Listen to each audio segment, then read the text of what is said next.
Sejam bem-vindos à terceira sessão desse segundo dia do Congresso Internacional de Cultura em Ação Climática. Nessa mesa redonda vão se apresentar Luana Campos, Rosinalda Simoni, Tiago Jesus e João Paulo Silva. Eu vou ir apresentando a cada um dos palestrantes e depois vocês começarão com as suas apresentações. Ao final da sessão, teremos um tempo de perguntas e respostas. Para começar então com essa mesa redonda, vou apresentar a Luana Campos. Ela é doutora em arqueologia, professora na Universidade Federal de Mato Grosso do Sul e secretária do Comitê Científico de Mudanças Climáticas do ICOMOS Brasil. Seja bem-vinda, Luana. Olá, Mauro, muito obrigada pela apresentação e mais uma vez muito obrigada pelo convite é um prazer poder estar aqui novamente com vocês no Encontro Internacional. Espero poder contribuir com vocês. Saúdo também aos meus colegas da mesa, Rimena, um abraço especial para Rose, que está aqui como mulher quilombola partilhando, a qual eu tenho o prazer de partilhar essa mesa. Se estão vendo minha apresentação, sim, corretamente? Sim, Então, perfeito. perfeito. Vou começar aqui falando, aí Rimena já pode começar a contar o meu tempo, um pouco sobre reflexões, algumas reflexões sobre patrimônio e mudanças climáticas, mais especificamente sobre mudanças climáticas. Eu tenho por hábito fazer aqui algumas partilhas de experiências, de projetos que tenho trabalhado, que tenho atuado, mas nesse momento achei interessante parar um pouco para refletir. Eu acho que dentro da caminhada do desenvolvimento de políticas públicas, de análises para proposições de ações especificamente sobre patrimônio, nós precisamos ter esse momento para parar, voltar um pouquinho e tentar refletir para ver no caminho certo. Eu tive a oportunidade de participar de vários eventos, este ano especificamente, sobre o tema patrimônio e mudanças climáticas. E cada vez mais essas participações, essas parcerias, essas partilhas me levam a compreender que o futuro é ancestral, num sentido muito pragmático da questão. E é um pouco sobre isso que eu gostaria de falar um pouco mais, né? Quando nós olhamos para o passado, ele nos ajuda a compreender alguns parâmetros, e nisso a gente tem aqui a paleoclimatologia, que nos ajuda a pensar bem qual foi a trajetória da humanidade, por onde nós passamos até o momento. Eu trouxe aqui um gráfico do GISP2, se eu não me engano, que vai trazer uma relação de temperatura que é à volta dos 7, 8 mil anos. eh, do nosso tempo comum seria do nosso Holoceno, perdão, me esqueci a palavra, do Holoceno. Esse período nos mostra um gráfico, que é um gráfico muito característico dos climas, onde nós conseguimos ver, qualquer pessoa consegue entender isso, subidas e descidas na temperatura. Essas subidas e descidas, elas precisam ser compreendidas e aqui a minha intenção não é fazer uma fala voltada para uma interpretação climatológica, então vou utilizar termos muito mais simples para a gente poder tentar chegar à conclusão onde a minha reflexão leva, é de que cada uma dessas subidas e descidas, elas acontecem juntas. É como a lei da ação e reação de Newton, né? Onde uma ação vai gerar uma reação de igual ou maior intensidade no sentido oposto. Então, o que nós temos de aquecimento, nós estamos falando agora de mudanças climáticas, aquecimentos, nós temos um discurso, uma narrativa de que é um período muito pequeno, né? Tanto que tem se falado muito em emergência climática, o que me deixa um pouco incomodado, como se esse processo fosse um processo pontual que algumas ações pudessem resolver, e não é essa a questão. Então, quando nós olhamos, mesmo sendo leigos, e eu falo de um local onde tendo a falar muito para as comunidades tradicionais, o meu lugar de fala é esse, de trabalhar com alunos e comunidades tradicionais, de olhar para isso e notar que a máxima é essa subida e descida. O que nos assusta e o que é a grande incerteza desse sistema climático é o quanto ele vai subir e o quanto ele vai descer e quando ele vai descer e como ele vai descer.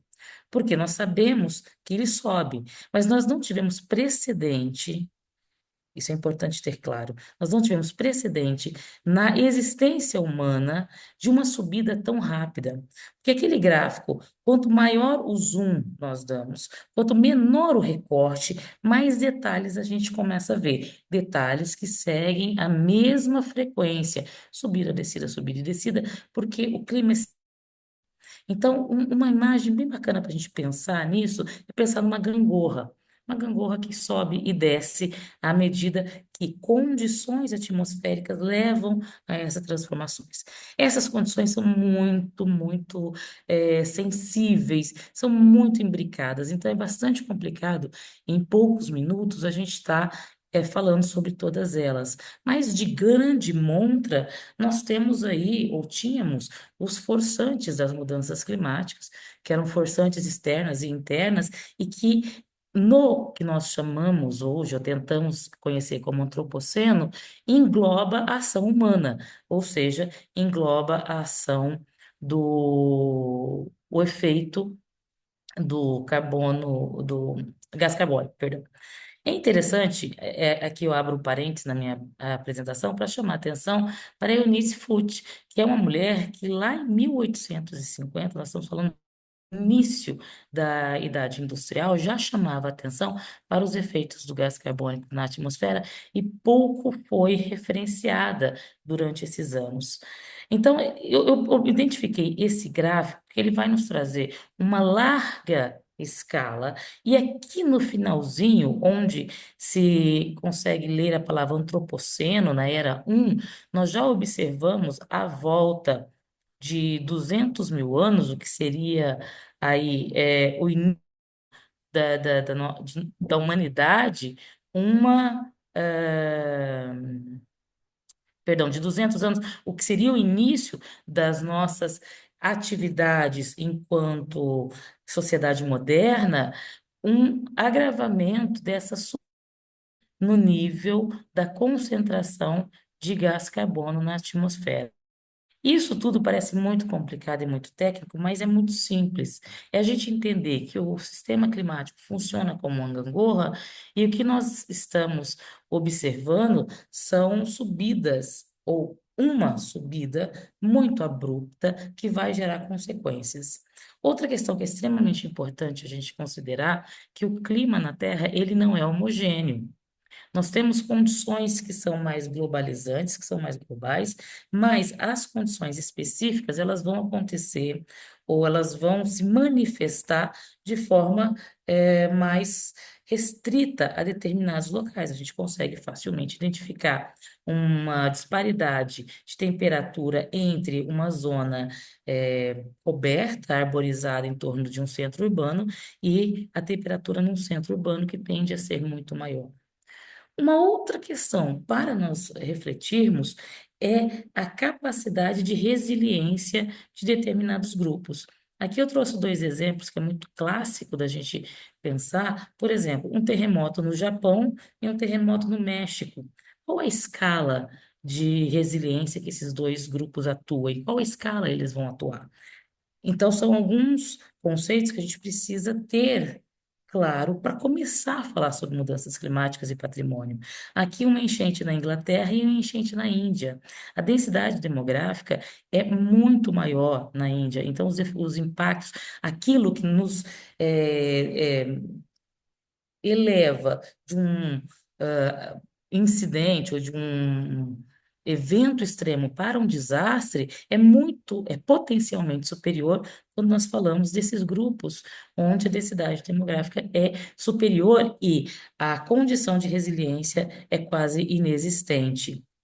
Dentro de todo esse contexto, pensando nas condições específicas dessas transformações climáticas, pensando que, pela máxima da biologia, está aqui o João Paulo que não me deixa mentir sozinha, dentro de transformações, nós vamos grupos e nichos que serão maior ou mais ou menos impactados de acordo com a sua capacidade de adaptação. Então, aqui nós já vimos uma outra palavra que é muito recorrente nas mudanças climáticas, que é resiliência, adaptação e a mitigação, que nós falamos anteriormente com relação à distribuição do gás carbônico. Aqui entraríamos no ponto, pensando nessa máxima da adaptação, no que se põe enquanto justiça climática. Quando nós pensamos em justiça climática, e agora fazendo um recorte mais pormenorizado dentro da cultura, nós entendemos que o conceito de cultura, enquanto hábitos, crenças, tradições, costumes, eles nos permite criar ou desenvolver capacidade menor de enfrentar determinados efeitos. Aqui nós nos colocamos a pergunta: qual região do mundo, pensando do ponto de vista cultural, ou quais regiões do mundo conseguem estabelecer condições de resiliência diante de um eventual desastre perante aos efeitos das mudanças climáticas? O que me vem à mente, e de forma imediata, são exatamente o grupo do G7, onde nós conseguimos aí, conectar as relações culturais às relações econômicas. Ou seja, nós temos duas questões sendo postas aqui, uma cultural e a outra econômica, que se juntam e geram um grupo de maior vulnerabilidade. Fato é que a ausência de precedente, ou seja, é, dados que não nos permitam identificar num passado como podemos ou como poderíamos lidar com essas transformações fora de precedente nas condições climáticas, nos deixam mais vulneráveis diante de projeções que não estão conseguindo contemplar os reais efeitos das mudanças climáticas. Danos distintos para locais distintos dentro do mesmo exemplo, é um outro fator que precisa ser considerado quando nós pensamos nessa temática. A própria cultura do desastre, que precisa começar a ser impelida como políticas públicas e nem sempre é compreendida como tal. E o conhecimento tradicional é, do nosso ponto de vista, um dos únicos equalizadores dessa injustiça climática, ao ponto que esse conhecimento tradicional presente, tanto naquele grupo, que é um nicho menor, com um desenvolvimento econômico superior, quanto naquele grupo que tem um nicho menor econômico, mas que tem a possibilidade de criar e estabelecer resiliências a partir é, a partir das partilhas desses conhecimentos. E aqui, por último, já passando um minuto da minha apresentação, colocar uma das metodologias, que é a metodologia do Preserving Legacies, que tem sido norteadoras para a identificação dos locais e das condições específicas dessas regiões a partir da análise dos impactos, a partir da análise do perigo, da vulnerabilidade, dos riscos, das exposições e das respostas que precisam ser dadas do ponto de vista do patrimônio cultural e das mudanças climáticas. Então, é um tema vastíssimo que daria para falar aqui por horas, mas eu quis trazer só um pouco dessa reflexão para pararmos e pensarmos no que está sendo feito até o momento. Estamos no caminho certo? Pelo pouco que eu conheço das ações em tanto no Brasil quanto em outros países, esse é o caminho. Agora nós precisamos, e o que me angustia bastante, Mauro, é dar o passo seguinte, né? O que está faltando para a gente tirar essas falas do discurso e colocar em práticas? E visto que a COP30 vai ser aqui no Brasil o ano que vem já, isso me deixa bastante angustiada. Então é mais uma angústia que eu queria partilhar com vocês. E quem sabe no próximo ano a gente traga aqui novidades e respostas. Obrigada, querido. Obrigada, Divina. Desculpa por ter passado.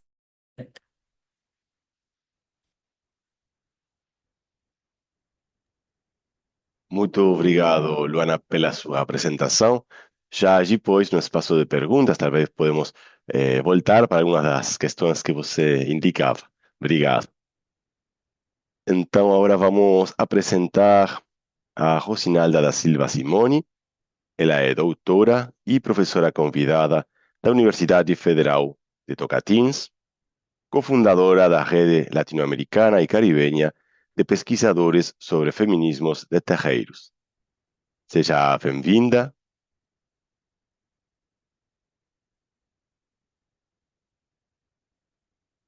Boa Perfeito. tarde a todas, todos e todes. Eu estou tentando colocar aqui minha apresentação, porque eu sou uma arqueóloga pré-histórica quando se trata de tecnologia.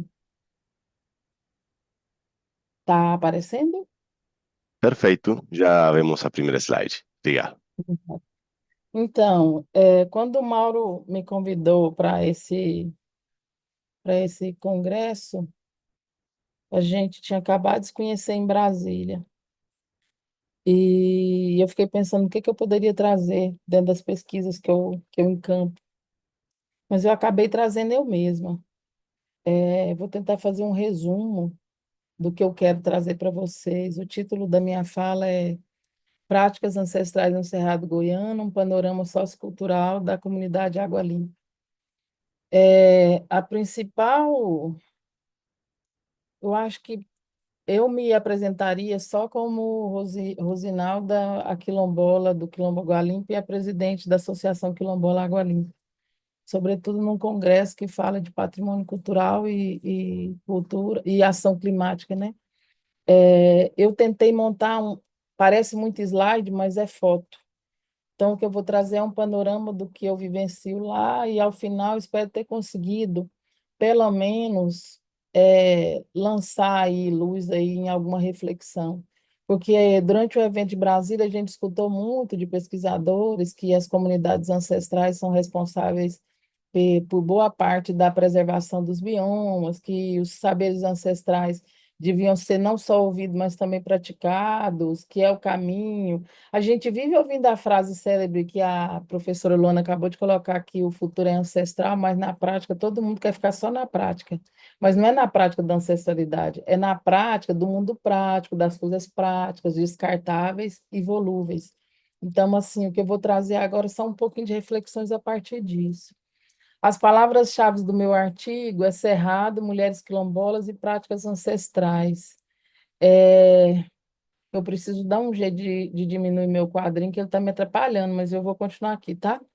É, o Cerrado concentra 5% da biodiversidade do planeta, segundo a Campanha Nacional em Defesa do Cerrado, que é promovida também por um grupo de estudantes Calunga, que são fundadores do Calunga Comunicações. Ano passado, eles, junto com um órgão ligado à CPP aqui de Goiânia, desenvolveram esse ano, ano passado e esse ano, desenvolveram vários vídeos, denúncia falando da destruição do Cerrado. Aliás, um dos vídeos ganhou o Prêmio de Direitos Humanos, Prêmio Nacional, que fala das mulheres calungas, que, de certa forma, está nesse livro que eu estou citando. O bioma é considerado o berço das águas e a savana mais antiga do mundo, e sua preservação contribui para evitar os efeitos das mudanças climáticas, melhora a produção de alimento com comidas saudáveis e mantém a qualidade da água e sua distribuição. Nem sempre isso acontece, e lá na frente eu vou dizer por quê. Agora, por alguma razão, o slide não passa. Pera, passou. Tá, aqui é um pouquinho da vista, essa primeira fotografia é um pouquinho da vista do céu da minha comunidade. Não tem céu mais bonito do que lá, nem de dia nem de noite.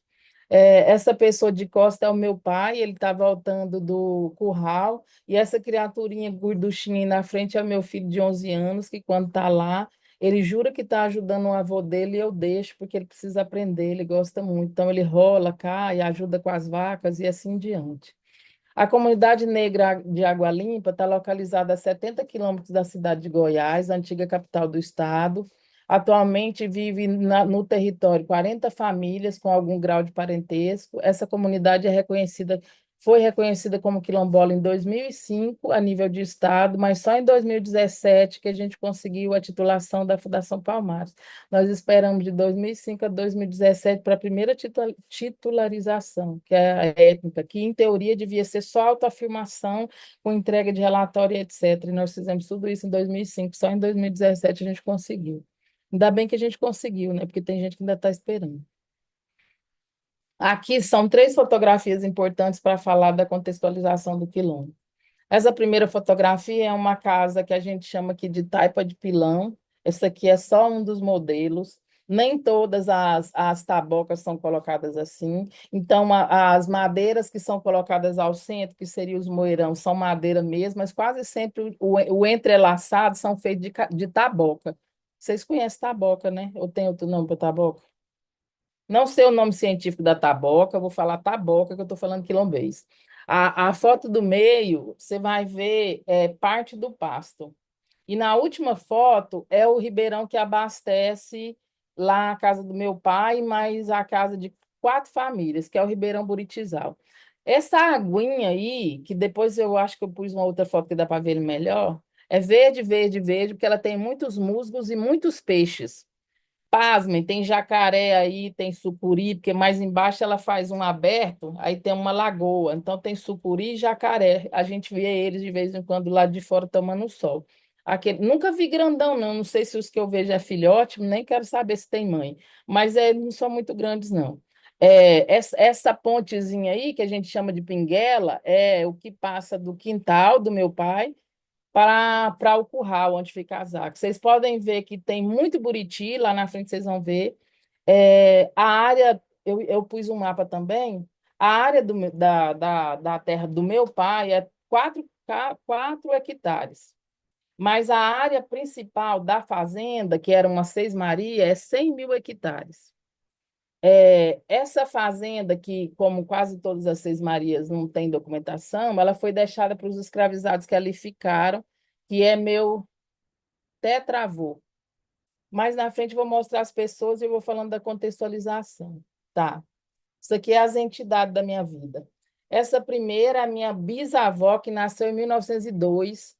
Ela morreu com 107 anos. Aí nessa fotografia, ela tinha 105. Ela morreu 2 anos depois dessa fotografia. Foi a única fotografia. Essas 2 fotografias que vocês estão vendo são as únicas que ela tem. Esse caixote que vocês estão vendo era um baú que era metade couro, metade madeira, que era feito na nossa região. É as bruacas. A gente fazia as menores só de couro para poder colocar no cavalo e levar rapadura para vender na cidade, porque uma das produções lá era rapadura. Lá se plantava a cana, tinha o moinho, tem ainda, né? O engenho, e fazia todo o processo. Essa senhora do meio é a minha avó, perdão, Ana Pinto Barroso.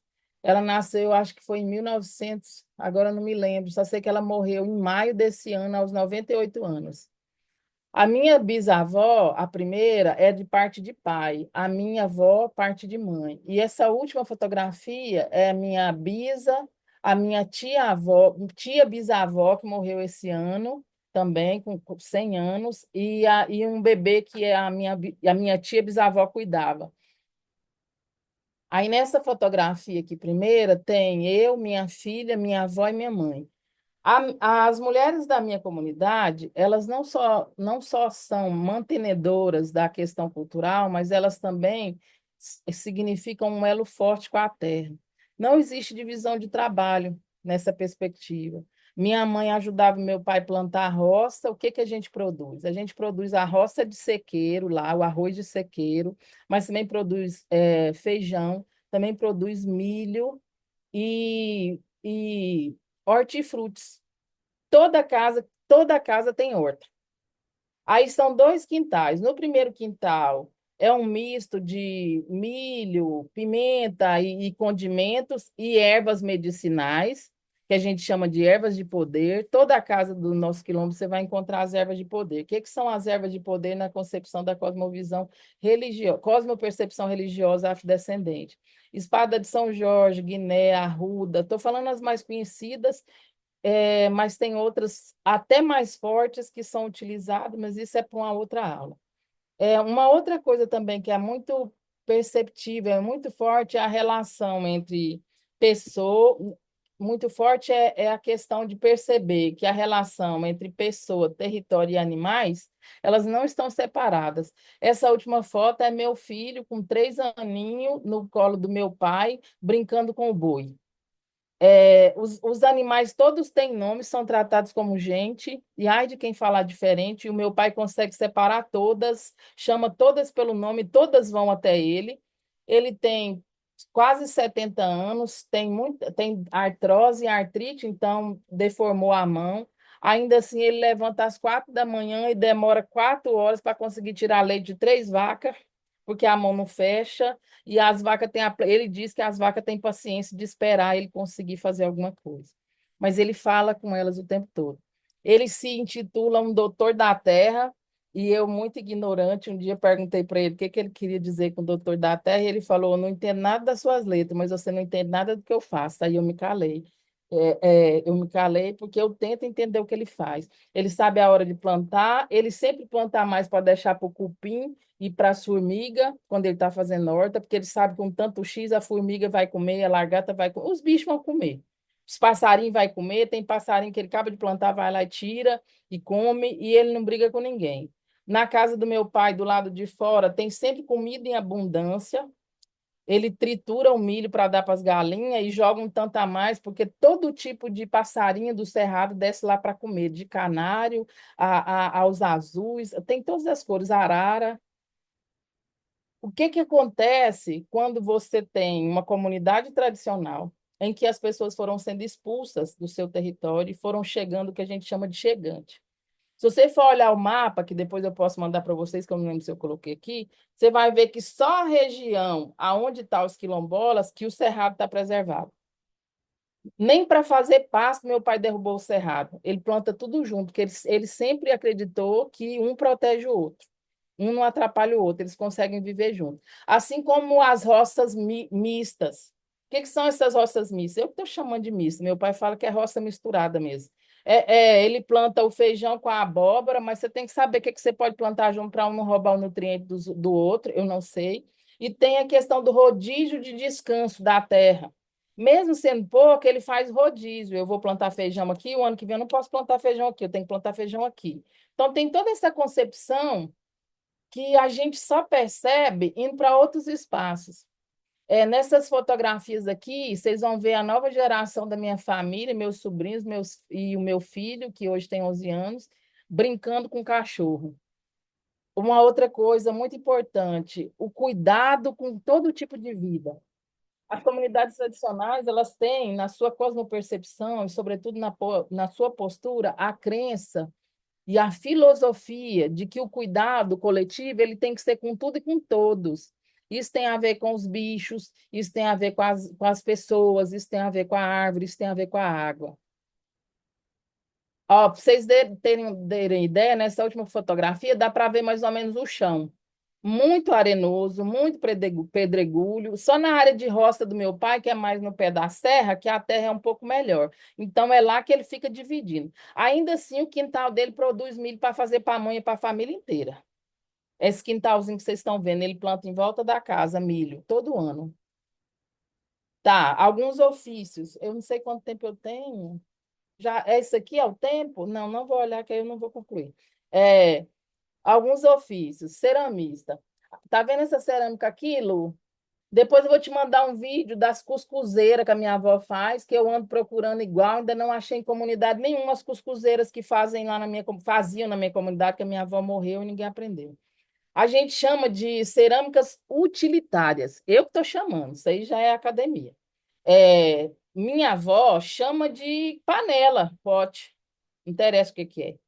Quando ia se casar, minha avó, que eu mostrei para vocês que morreu agora, minha bisavó fazia um enxoval. O que que era um enxoval?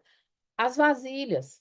Aí fazia os potes, fazia as quartas, fazia panela, fazia prato, fazia panela de bolo, a cuscuzeira, todo enxoval feito de cerâmica. Essa é a cor da cerâmica da nossa comunidade, mas também tem um outro lugar lá, um barrial lá perto da minha avó, que é muito preto. Aí não adianta procedimento, a panela fica pretíssima, parecendo carvão, maravilhoso. Aí essa aqui é minha mãe fazendo trança. Uma coisa que a gente faz muito com a questão do autocuidado e também de carinho é um fazer trança no outro. Às vezes eu chego na minha mãe e eu tiro trança para pôr trança, só para ela fazer trança em mim. Mas ela tem um monte de problema de saúde, também tem artrose, então ela quase não consegue puxar. Mas ainda assim, o dia que ela cisma que quer fazer trança em mim, eu deixo, só para ela ficar coçando a minha cabeça, faz parte. Na minha comunidade, a gente tem muitas parteiras. A minha bisavó, que eu mostrei para vocês, a Benedita Corrêa da Silva, ela foi parteira de praticamente, ela parou praticamente todos os filhos, netos, bisnetos, e boa parte da comunidade chamava ela de tia ou de vó por causa disso. Além disso, ela benzia contra quebranto, mal-olhado, ferida, cobreiro e benzia, ela era mais famosa de benzer quintal. Pouca gente benze quintal. O que que seria benzer quintal? Quando no seu quintal está aparecendo muito bicho peçonhento, picando pessoa, picando outros bichos, causando prejuízo, existe uma reza específica e que você faz naquela área, mas é andando, tipo GPS humano. Você anda, ela andava com a bengala dela, fazendo oração e os símbolos no chão. Aquele espaço que ela benzia, bicho nenhum ia. É bordadeira, gente, ficou borradeira. O que que é isso, gente? Desculpa. Bordadeira. O bordado típico da minha comunidade é o ponto cheio. Eu achava que só tinha lá, mas aí eu descobri que tem muitos outros quilombos, mas igual o meu não tem, cada um tem sua especificidade. Minha mãe é bordadeira. Lá se cria animais, o animal de maior porte que cria é o gado, mas é tudo para sustento, tem nada em grande quantidade, a roça é para sustento, no sentido de que troca. Quando eu não produzo o suficiente feijão, eu vou vender uma vaca para comprar o feijão, porque eu não produzi o suficiente. Então, ainda funciona aquela coisa de escambo, de gitoro, que é se reunir para fazer a colheita do arroz do fulano, do tio, da avó, isso é muito comum. Essa foi Desculpa, a última Rosy. foto. Já finalizei. Essa foi a última foto que eu tirei da minha avó. Foi num dia que eu estava voltando de lá. E aí ela tinha mania de ficar olhando o carro até sumir e ficar rezando para a gente chegar bem. Ela e minha mãe. E aí foi a última, ou não foi a última porque eu fiquei com ela no hospital depois, mas digamos que foi a última que ela estava bem. E isso aqui são só alguns festejos e comidas típicas, e depois, se vocês quiserem, eu passo o restante das fotografias. Ah, isso aqui é festa de folia, o meu pai é festeiro. Na verdade, sou eu, mas é ele que manda, então ele que é o festeiro. Obrigada, gente. Muito obrigado, Rosy, pela sua apresentação. Já depois, no espaço de perguntas, podemos aproveitar para fazer algum comentário também para encerrar esses temas. Muito obrigado.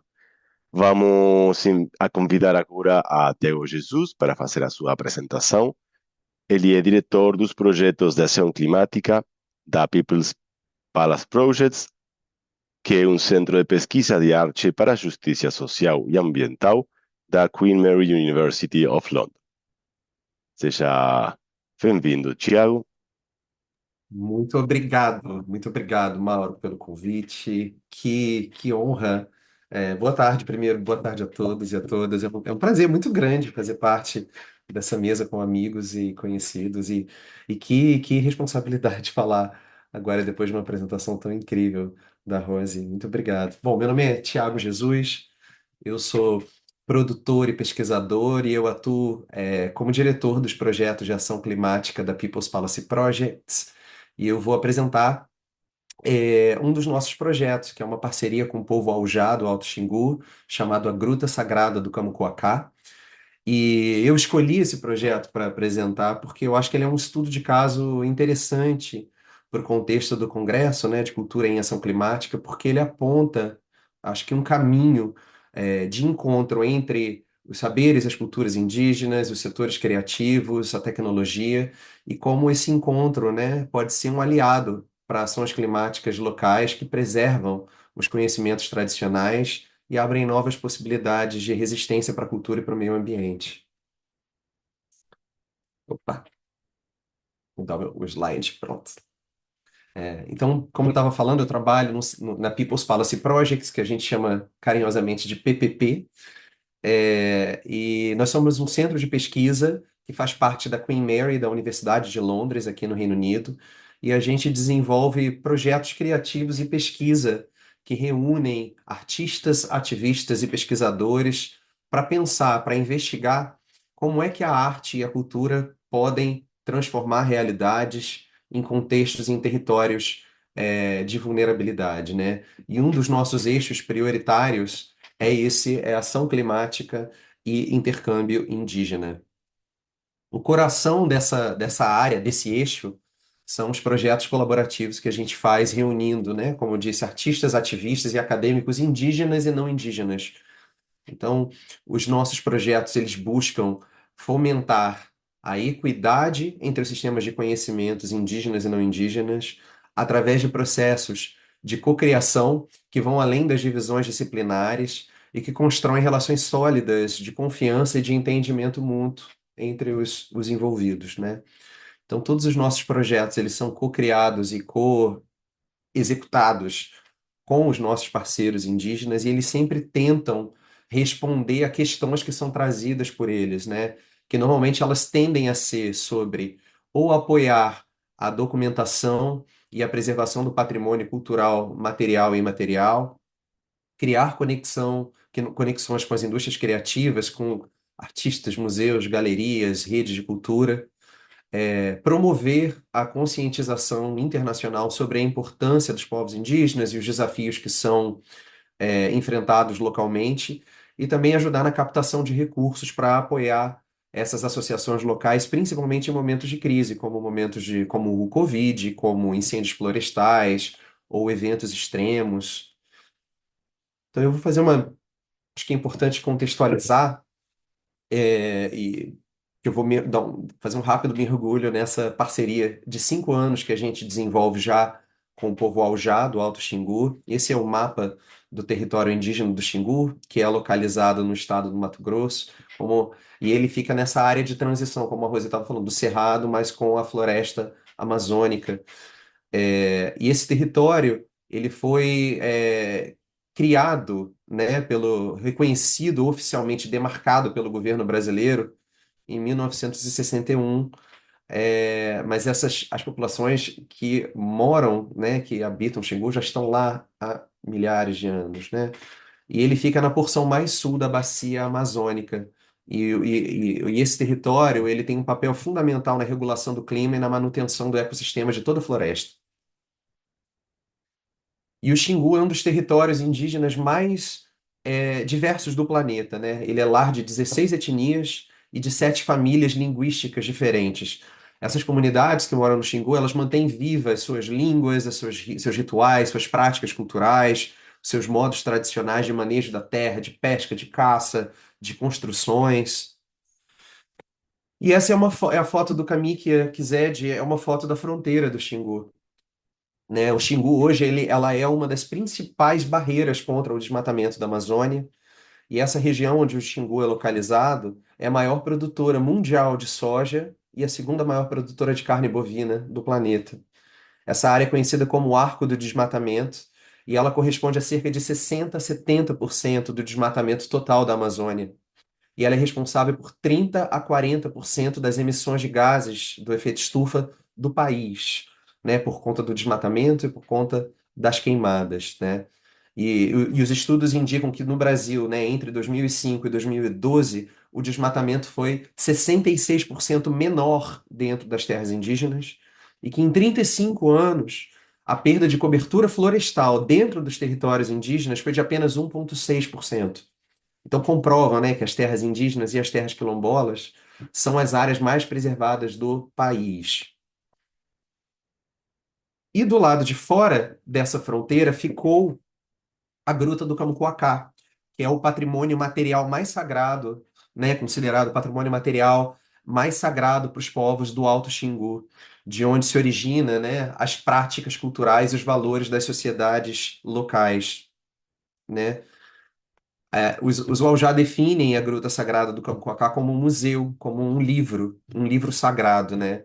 Porque é no local que os mais velhos levam as crianças, as gerações mais jovens, geração após geração, para aprender a história, para aprender os princípios da cultura, né, da identidade, Waujá, da identidade indígena. E essas são imagens dos petróglifos, né? De centenas de anos que contam, que são as marcas e contam as histórias dos primeiros habitantes dessa região, né? E essa gruta, como eu estava dizendo, ela ficou fora do território demarcado quando o governo demarcou. Eles inventaram uma borda arbitrária e hoje essa gruta fica na interseção de três fazendas de soja, né? E o povo Aujá lutou para fazer o tombamento da gruta. Ele foi reconhecido pelo IPHAN em 2016. A gruta foi tombada como parte de uma tentativa de retomada, de reintegrar esse território para a terra sagrada, para o território demarcado, né? Mas em setembro de 2018, os petróglifos foram completamente destruídos. Eles foram arrancados por alguém, não sabemos quem, da pedra, né? Foi um crime premeditado. A gente sabe que esse foi um crime que aconteceu com a intenção de remover, de dessacralizar o local, a gruta, de remover a importância, remover o valor dessa terra para os povos xinguanos, para que essa terra não fosse valorizada e não fosse depois retomada pelos povos indígenas, né? E as lideranças do Aujá, que a gente já estava trabalhando, eles resolveram formar uma coalizão com pesquisadores e com artistas que já colaboravam com eles, como a gente da PPP, né? E nós trouxemos para essa coalizão tecnólogos de uma fundação na Espanha chamada Factum, que trabalha com preservação digital. E a Factum viajou para o Xingu e fez o escaneamento a laser de toda a gruta destruída, né? Depois de fazer esse escaneamento, a gente reimprimiu e enviou por correio para as comunidades locais, para 6 aldeias do Xingu. E essas associações locais começaram a organizar memórias, oficinas de memória, de ativação de memória coletiva. E a gente mandou folhas de acetato e eles começaram a redesenhar as escrituras em cima dos espaços que estavam faltando através da memória. Eles começaram um grande processo de contação de história, de reativação da memória em cima de cada uma dessas gravuras, né? Isso tudo foi registrado por um cineasta indígena que gravou essas histórias, esse processo de contação, que nunca tinha existido um arquivo, né, desses processos de contação de história. E a gente fez um encontro entre o conhecimento da memória coletiva da comunidade, com os registros que a gente conseguiu levantar com outros pesquisadores, imagens e o escaneamento em 3D, né? E isso permitiu que os artistas que estavam trabalhando com a gente da Factum conseguissem completar as informações que tinham sido destruídas dos petroglifos, né? E a partir disso foi possível construir uma réplica em tamanho real da gruta, 8 metros por 4 por 4. Ela é o tamanho de um elefante, a gruta. E a gente não fala que ela é uma réplica perfeita, uma réplica exata, porque ela tem um grau de interpretação da comunidade na reconstrução que a gente não tem como aferir, né? A gente não tem como medir. Em outubro de 2018, a gente levou o cacique Acari para ver a gruta. Ver. O que você acha? Essa gruta tá parecida? Ela é? Aí ele falou: nossa, o Camuquacá veio do Xingu e materializou aqui em Madrid. Então, esse foi um momento de muito, muito, muito bonito de validação do trabalho, né? E a gente ia começar o processo de retornar a gruta para o Xingu, mas logo em seguida veio a pandemia, né? 2 meses depois começa a pandemia.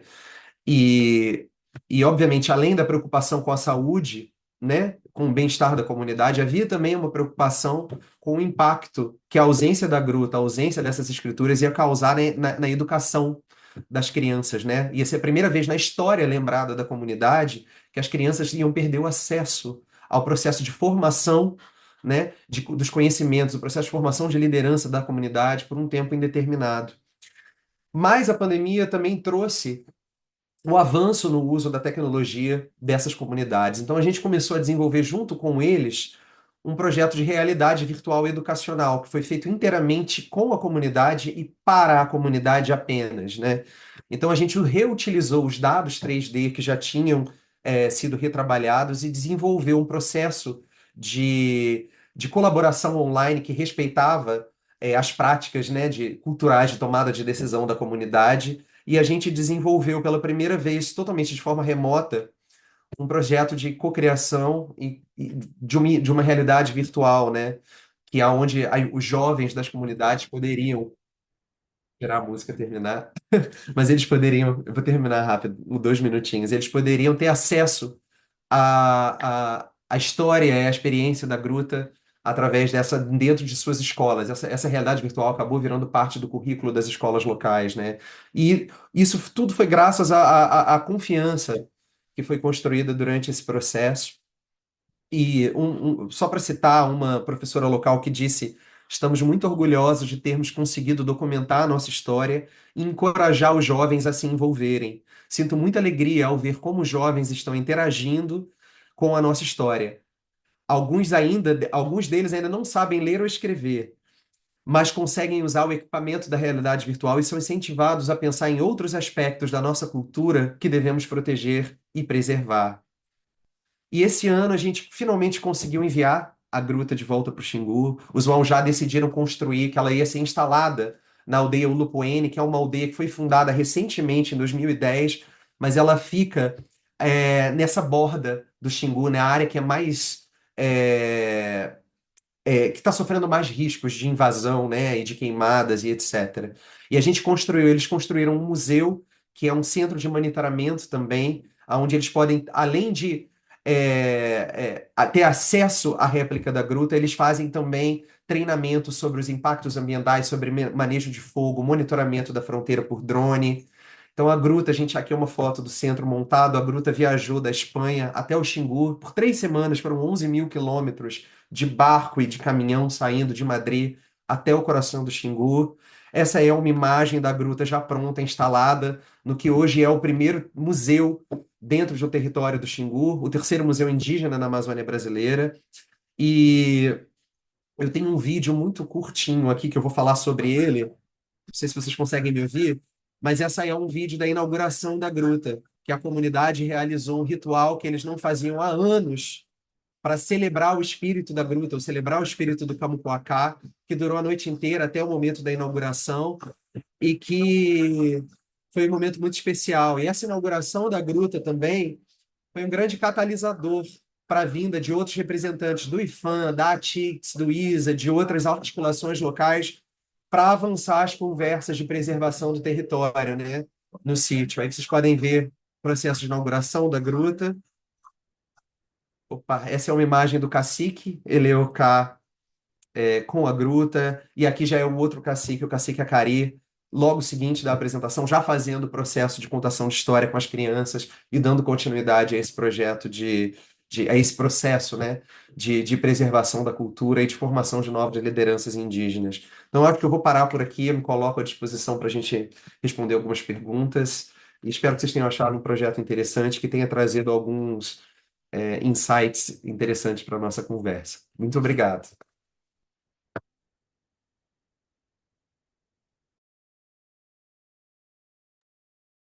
Muito obrigado, Tiago, pela sua apresentação. Vamos invitar agora o próximo palestrante.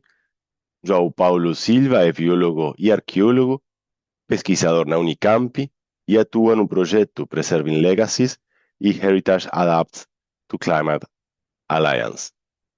Seja bem-vindo, João. Muito obrigado, Mauro. Deixa eu compartilhar minha tela.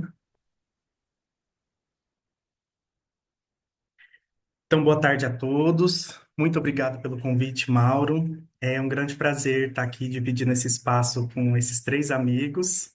E me encanta muito ver a individualidade de cada um e a responsabilidade que é de falar depois de todos eles. O Thiago catou duas responsabilidades, agora eu catei três. É bem injusto ficar por último, né? É, mas vamos lá. Eu vou falar então sobre a Heritage Adapts to Climate Alliance, ou como a gente chama de HACA.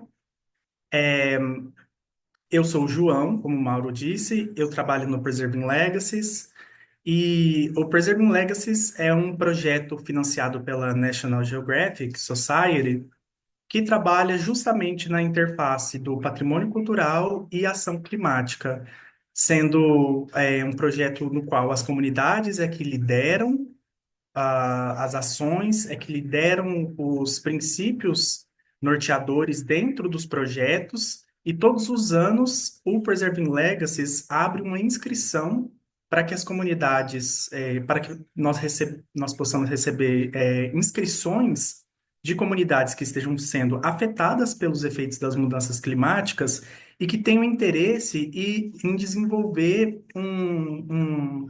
uma avaliação de risco do patrimônio cultural dessa comunidade. Eu vou falar disso um pouquinho mais à frente. Pode passar, Thiago. Então, o que que é o Haka? O Haka é uma comunidade online de colaboração coletiva que vai reunir líderes de comunidades, especialistas, organizações, instituições, todos os interessados e que estejam relacionados ao patrimônio cultural, às artes, à cultura, trabalhando nas políticas de ação climática. E o foco principal do Haka, ele é norteado, então, a meta global de adaptação, que em inglês é o Global Goal on Adaptation, que a gente chama de GGA. E essa meta global de adaptação, ela remete lá ao Acordo de Paris.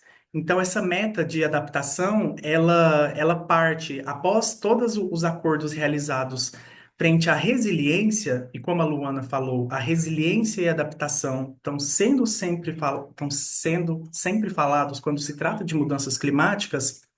As ações e compromissos políticos que foram firmados em prol da resiliência, em prol das ações para a resiliência, elas depois nortearam as metas globais, os compromissos globais para a adaptação climática. Então, esse DDA, essa meta global, é um dos focos principais do Haka, onde a gente então vai discutir a adaptação climática do patrimônio cultural. Pode passar. Então, o nosso objetivo, dentre os objetivos, então, é ampliar as ações de adaptação, sendo elas eficazes, equitativas e sempre lideradas localmente, como seguindo os mesmos princípios, o mesmo framework do Preserving Legacies, que é o principal parceiro do Haka. Então, para esses sítios arqueológicos, para os locais de patrimônio e de práticas culturais, onde as comunidades é que vão liderar as ações, pensando sempre na meta global de adaptação da ONU, que está sendo discutida desde a COP28, que foi quando ela foi estabelecida, continuou sendo discutida no mês passado na COP29, e espera-se que tenha um grande fechamento nessas metas e nos compromissos acordados na COP30, que vai ser realizada aqui no Brasil. E outro norteador do Haka, das discussões do Haka, é o Programa de Trabalho dos Emirados Árabes Unidos e de Belém, que foi também estabelecido na COP28, que é um programa de trabalho de 2 anos. Inicialmente, ele foi estabelecido como de 2 anos, então espera-se que ele se finalize também na COP30, para desenvolver indicadores que vão medir o progresso alcançado pelas metas temáticas do framework global de resiliência climática.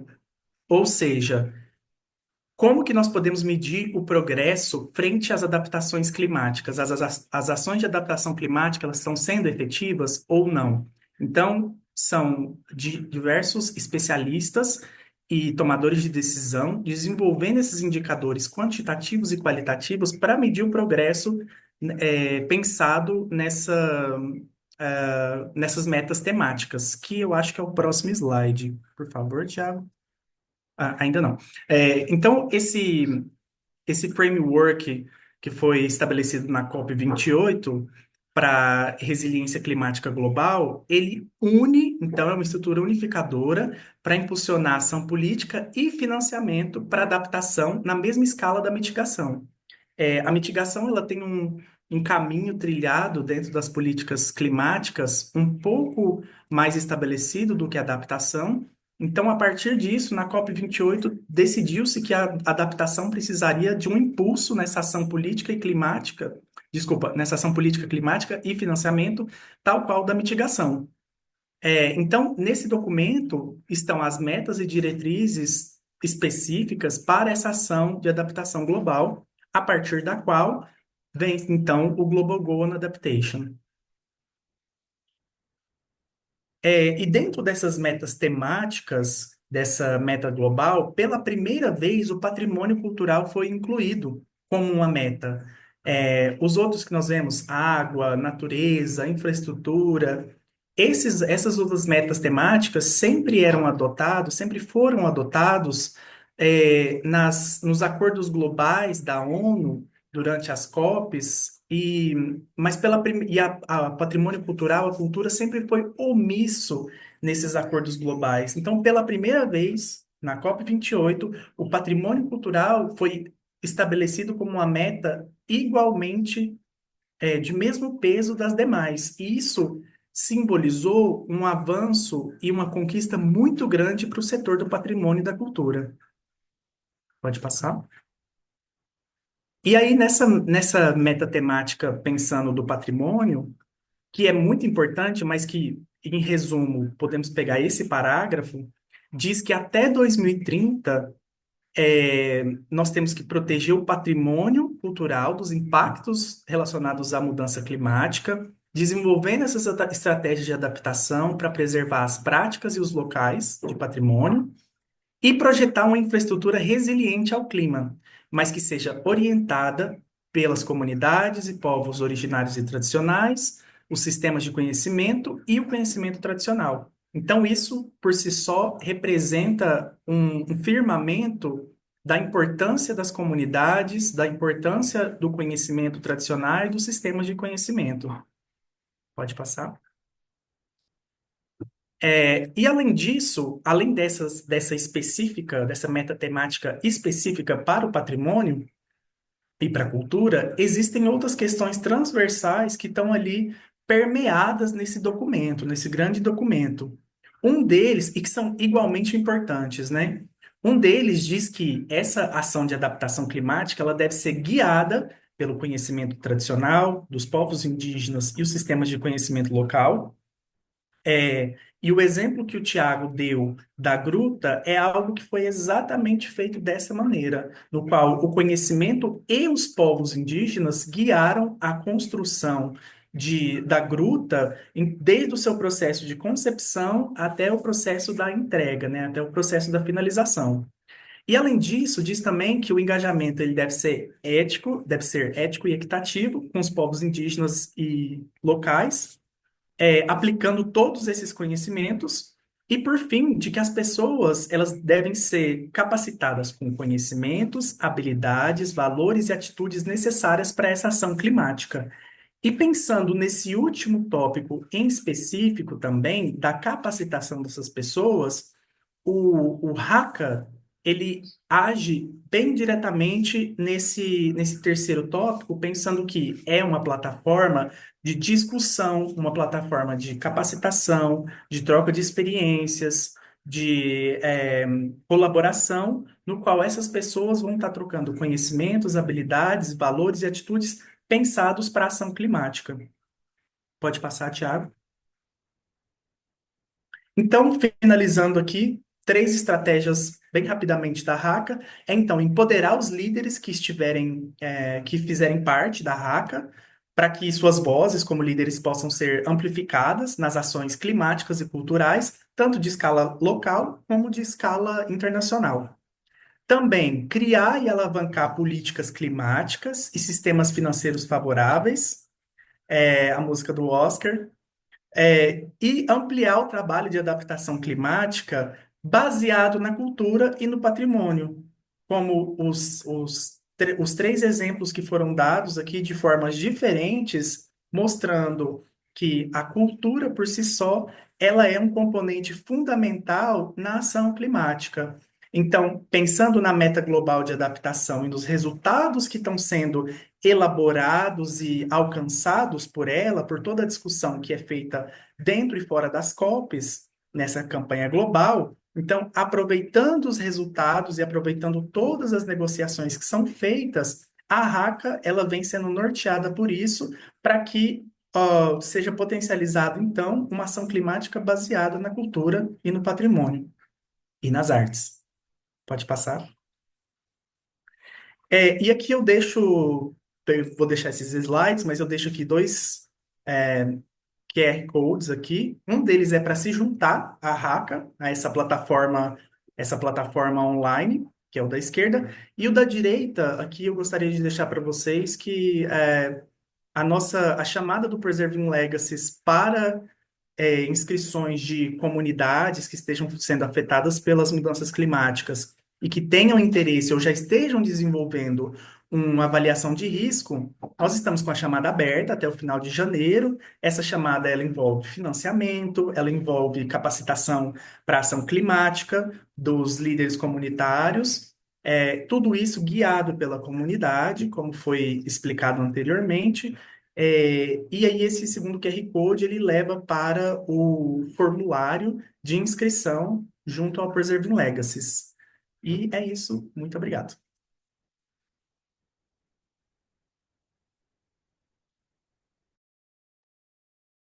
Obrigado, João Paulo, pela sua apresentação.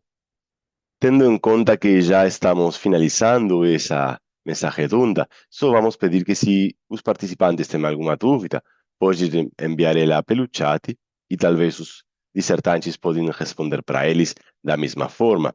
Queremos agradecer a participação de Luana Campos, Rosinalda Simoni, Tiago Jesus e João Paulo Silva nessa mesa redonda. E agora vamos a apresentar aos palestrantes da próxima mesa.